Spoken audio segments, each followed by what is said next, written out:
Hello guys!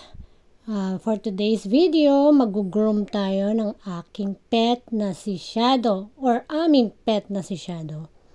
Here is Shadow. Ang gagamitin natin ay ang pet clipper na nabili lamang namin sa Shopee. Ayan o, yan si Shadow. Ito ang aming dog na talaga namang super behave. Kita nyo naman. Ayan, nakapwesto na siya ng maayos sa ibabaw niyang ano na yan. Kung saan ko siya laging ginugupitan. Yan yung place kung saan ko siya laging ginugupitan. Yan, ganyan lang naman. Padadaanan lang natin siya ng pet clipper. Yan, kung paano ginagawa ko. Paakyat. From puwet, paakyat dun sa kanyang back. Padadaanan mo lang ng padadaanan yung kanyang mga fur. Hanggang sa ma-meet mo na yung talagang malinis na malinis na surface ng kanyang fur. Makikita mo naman na talagang pantay-pantay na kapag paulit-ulit mo siyang pinadadaanan ng clipper. Yan. Ingat lang tayo guys, kahit sabihin pa natin napaka-behave ng ating mga pet, katulad ni Shadow, yan si Shadow. Ingatan pa rin natin siya para hindi siya makat nung pet clipper. Kasi para sa kanila traumatic yun. Baka next time ayaw na niya magpa-cut ng fur niya. Magpa-trim ng fur niya. Ayan, nasa bandang likuran na po tayo. Yan, papadaanan nyo lang ng pet clipper. At mabilis lang naman ito guys, lalo kung talagang matyaga kayo. Yan, para lang kayo naglalaro at the same time nagpabanding kayo ng pet nyo. Yan, katulad ni Shadow, sobrang dali lang i-trim ng kanyang fur. At yung ginamit ko palang pet clipper, nilagay ko sa pinaka maiksing cut. Yung 3 mm yata yun. Parang skinhead kung magpapagupit sa mga tao. Kasi ang bilis nang tumubo ng mga buhok nito eh. Ito yung aso na, well, anyways, ang breed pala nito Lhasa Apso mixed with Shih Tzu. At galing ito kina Tita Mamdel at Kuya Edmar. Shout out po sa inyo. Ito na po si Shadow. Gugupitan ko na naman. At ayan na po. Ginugupitan ko na sa bandang likuran. Portion. Mauubos din niyang lahat ng balahibo niya. Kasi napansin ko dito sa aming bahay talagang may snow na nakulay itim. Yun nga yung kanyang balahibo. Napapansin ko pagka sobrang haba na ng kanyang balahibo parang kailangan talaga siyang itrim. Talagang naglalagas siya kaya nakakatulong yung ititrim mo siya based on my experience ha. Ewan ko lang po sa inyo kung paano sa inyo. Ito lang yung aking na-observe. Kaya nakakatulong ito dahil itim pati siya. Parang init na init siya lalo dito sa lugar namin. So, sobrang init dito Kung hindi ka mag-aircon dito talaga namang para kang nasa oven. Yan. Kaya ito si Shadow dahil sa itim siya siguro doble yung init na nararamdaman niya. Ang kapal-kapal pa ng balahibo niya. Kaya itong pagki-clipper sa kanya napakalaking ginhawa. Ginhawa sa amin dahil yung balahibo, sobra na. At ayan, yung likod ko na ang nakunan kasi nga, akala ko nakukunan pa, pero sandali lang naman yan. Yun, habang pinapakita yung likod ko, pwede namang may sabihin ako. Ayan, nandyan na sa bandang ulo, yung clipper. Hindi ko lang yan sinasagad doon sa pinaka top. Yung yan lang, hanggang dyan lang. Kasi meron siyang yung sa bandang mata, malapit dun sa mukha niya, may mga whiskers kasi siya dyan. At ang whiskers ng dog, kailangan nila yan sa kanilang whole system. Kasi yan yung parang pinaka-radar nila Parang nasisense nila kung merong panibago sa kapaligiran, kung meron bang hangin, ganyan, meron bang mga paparating na bagyo, yan yung mga sensor nila kumbaga. Ayan yung kanilang radar. Kaya napakahalaga ng kanilang mga whiskers na hindi natin makakat yun. Kailangan yung balahibo lang. Balahibo lang, ayan, medyo ipepet-pet natin siya para medyo natatanggal yung kanyang stress. Kasi kapag ang dog ay tinitrim, ginugroom, na-stress sila, lalo kung yung clipper nyo napakaingay. Buti na lang itong nabili namin low noise lang siya. Mahina lang yung kanyang vibration. Kaya less stress din ang mga pet. Lalong-lalo na to si Shadow, kailangan to regular ang pag-groom kasi pag hindi mo ginawa yun, kawawa rin siya Siya ang kawawa dahil siya yung talagang init na init. Yan. Pagka yun nandiyan na kayo sa side ng kanyang face, sa side ng kanyang neck, hawakan nyo yung tenga niya.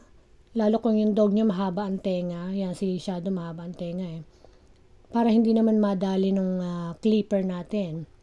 Although hindi naman ganun katalim itong clipper na to. Talagang ang target lang niya is yung mga balahibo na maitrim. Pero ingatan pa rin natin, baka may madaanan na part ng skin, mahihiwa yun. Awa ng Diyos, hindi pa naman nangyari kay Shadow yun. Maingat naman ako kahit medyo matagal ako mag-trim o mag-groom sa kanya, talaga namang iniingatan ko. Para rin hindi siya matroma, kumbaga. Yan, nasa bandang leeg na tayo. Siyempre, nakaharang na naman yung aking braso. Siyempre, akala ko naka-focus lang yung camera. Ayan. Yan, ipapadaanan nyo lang para lang kayo nagsishave. Diba? Yung sa mga boys.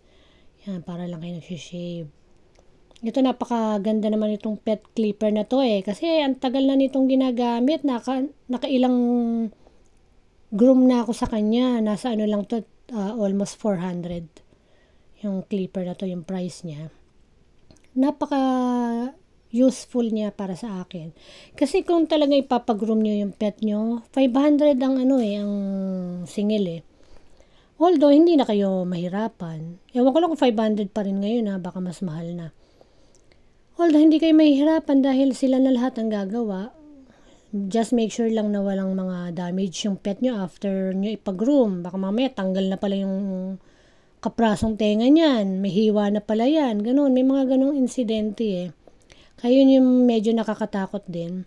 Meron pa nga ako napanood, yung dila, nagupit, nako. Siyempre kawawa sa sobrang talim ng mga gamit nila doon sa grooming station. Medyo kawawa rin ang pet. Minsan kasi nagmamadali sila dahil may mga magpapagroom pa. Yung pet na ipinagroom nyo, wala kayong kaalam-alam. May mga cuts na pala. 'Di ba? Kaya kailangan pag nagpapagroom din kayo, i-check nyo rin para at least safe din ng mga dogs, hindi sila natotrauma. Kaya nandiyan na tayo sa bandang kabilang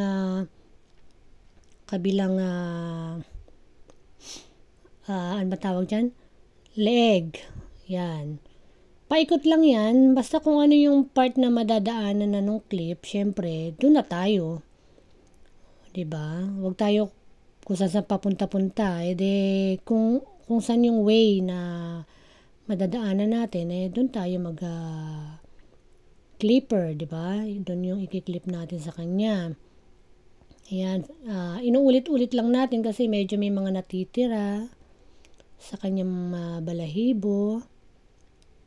Mamaya ikakat ko na rin yung nails niya, kanya lang hindi ko na maipapakita dahil masyadong malikot ito pag ginugupitan ng kuko. Kasi nagkaroon na siya ng trauma. Minsan kasi pinagupitan namin ng kuko yan sa vet. Ay, dumugo yung kuko. Yun. Simula nun, ayaw na niya magpagupit ng kuko. Kaya ako ingat na ingat para hindi na maulit yung ganong pagkakataon. Medyo struggle lang talaga. Kaya kailangan mo siyang ingatan na wag masugatan. Tapos, yung iba pang part na talagang bali buong katawan niya, talagang ititrim mo yan. Wala kang iiwanan. Yan, yung guide, medyo ibabrush nyo kasi minsan nagbabara yan eh. Kailangan mo siya i-brush dahil hindi na siya magfu-function ng tama kapag may mga nakabarang hair, fur. Yan, padadaanan mo lang ng padadaanan yung yung kanyang katawan. Pero ingat-ingat lang, lalo sa bandang kilikili kasi meron dyan part na yung laman niya ng kilikili yung medyo sensitive yan kasi basta makikita nyo naman yun kung mag-groom kayo. Pagpapasadahan nyo ng clipper, syempre, check nyo rin baka mahiwa siya. Yun lang naman yung pinaka mahirap na part yun sa kilikili. Ingatan nyo lang doon. Awa ng Diyos, hindi naman siya nasugatan pa doon dahil nga iniingatan ko. Yan, paulit-ulit lang hanggang sa lahat na ng part ng katawan niya nagupitan nyo na, natanggalan nyo na ng balahibo para kung tutubo man ng balahibo, edi sabay-sabay, di ba? Sa umpisa, medyo hindi magandang tingnan kasi ito si Shadow, mukha lang tong mataba. Pero pag natanggal na yung balahibo, mukha na siyang malnourished. Magmumukha na siyang binalatang sisiw. Mamaya makikita nyo after ng pag nandun na tayo sa part na tapos na ang lahat. Wait lang At yan sa bandang legs niya. Yan, unti-unti mo lang din yan siya pataas. Always pataas or parang against dun sa kanyang fur. Kasi pagka paayon, parang hindi siya masyado nagugupit eh. Hindi katulad ng pa-opposite siya sa kanyang fur. Mas kumakagat yung clipper. For me ewan ko lang po sa inyo pagka nagkiklip po kayo sa inyong mga fur babies. Yan ang nagwo-work sa akin. Kung sa inyo man pababa or paayon, nasa sa inyo po yun. Basta importante, wag na wag silang masasaktan kasi nga magiging traumatic sa kanila, baka hindi na sila magpagupit next time. Ayaw na nila. So, pagkatapos niyan, siguro paliliguan ko siya baka the next day na lang. Kasi sobrang stress na ang inabot niya sa paggugupit pa lang. Although slowly but surely lang naman tayo, stress pa rin yan sa kanila. Kaya may mga breaks kami dyan. Binababa ko siya dyan sa na yan para takbo-takbo muna siya. Kasi babalik ko na lang siya pagka medyo nakagalaw-galaw na siya ng konti. Nakapagtakbo-takbo na, nakapagpahinga kumbaga. Para hindi naman sobrang stress. Yan lang naman, ganyang kadali lang ang pag-groom ng pets. Mamaya medyo i-pet-pet nyo, himas-himasin nyo siya para matanggal yung stress na nararanasan niya during grooming session. Yan. Pet-pet nyo lang siya. Paramdam nyo na okay lang siya, okay lang lahat ng nangyayari sa buhay niya, kailangan niya yan. Para ma-encourage pa rin siya na magpa-trim next time. Yan, ayan yung kanyang Tapos meron din akong pang-clip ng kanyang sapo. Kinlip ko na yung po niya. Yun yung una kong ginawa kasi hindi ko na i-video. Kasi talagang sobrang dami niyang balahibo. Sometimes kailangan mo talaga siyang i-trim. Hindi pwede mo siyang pabayaan kasi magkakaroon ng matting. Tapos pamamahayan ng mga kung ano-anong insekto, mga garapata, parang nagiging ano siya nagiging pugad ng mga parasite, kumbaga, pagka yung sobrang kapal na balahibo. Kaya maganda rin, paminsan-minsan ititrim nyo para kahit paano nakakahinga rin naman yung skin niya. Meron din mga pagkakataon nagkakaroon sila ng hot spot kasi nga sobrang init na, tas ang kapal pa ng balahibo nila. Sobra-sobra ng init ng katawan. Kaya kung ititrim nyo man, pwedeng magtira pa rin kayo, wag naman yung kalbo. Kasi pagka yung malamig ang panahon, yan din ang kanilang blanket, kumbaga. Kailangan din may matira pa rin sa balahibo nila para kahit papano may protection pa rin sila sa lamig. Yan ang protection nila sa lamig pagka malamig ang panahon. Kaya hanggat maaari, wag naman isagad, pero kasi may mga pagkakataon na kailangan isagad lalo pagka nagkakaroon ng garapata. Yung mga tick, fleas, ganyan. Kasi mas madali mo silang maiispatan kapag yung maiksi yung balahibo. Mas madali mo silang makukuha. Mas madali mo makikita kung meron ba siyang mga parasite sa katawan. Kaya mainam din na regular yung kanilang grooming at regular din ng ligo para maiwas sa mga kung ano-anong parasite na dadapo sa kanila. Yan. Pati yung tenga niya, mamaya ititrim ko yan. Baka hindi ko na rin siya mabibidyo kasi medyo sensitive din yun sa bandang ears. Ito si Shadow, pagdating sa tenga, malikot na to Baka pagtawanan nyo na lang ako sa sobrang struggle ko sa kanya. Pangit naman makita na na nag-struggle ako sa pagkakat. So, hindi na lang natin papakita yon para mas makapag-focus tayo sa ikatatapos ng kanyang grooming session. Yan. Mamaya ipapakita natin yung finished product ni Shadow. Shadow from Isabella, from Mamdel and Tito Edmar. Ayan. Tita Mamdel, Tito Edmar, Kuya Edmar. Ayan. Saka shoutout din kay Ate Neneng pala. Si Ate Neneng ang nag-aalaga dyan kina Shadow. Habang siya ay nandun pa sa Isabela. Ayan, natapos na nga. Ayan, nagupitan ko na rin siya ng kuko. Ito na ang reveal ng kanyang pag-groom. Ito na nga po si Shadow. Makikita nyo na kung gaano siya kagwapo at gaano kapayat, kamalnourished ang itsura. Ayan, ayan na po siya. Ang ganda na ng kanyang katawan. Nakita na ang mga buto. Yung pala, skeleton pala si Shadow. Prank lang pala yung kapal ng balahibo niya. It's a prank. Ayun na po siya. Kita-kita po ang mga buto sa balakang. Ang buto sa back. At ang kanyang mga ribs ay kita rin po. Kaya siguro medyo dadagdagan natin ang kanyang food. Kasi naman pag pinapakain to, medyo pag napasobra, sumusuka Sinusuka rin niya. Kaya minsan parang hirap din tansyahin Ayan, nakala ko ang taba-taba, yung pala, payat pala Bale, di pa naman huli ang lahat. Dadagdagan natin yung kanyang food para medyo magkalaman si Shadow Pogi. Diba, Shadow Pogi? Okay ba yung gupit mo? Yan, di bale, ilang buwan lang yan. Naku, mahaba na naman yan. Sa mga nag-groom ng pet dyan, ayan po, ganyan lang kasimple. Kailangan safe lang po ang ating mga pets kapag tayo ang nag-groom para hindi naman po sila matroma. Diba, guys? So, ayan lang po. Ganyan lang kasimple. Alagaan po natin ang ating mga pet. May breed man o wala yung mga yan. Dapat love natin sila.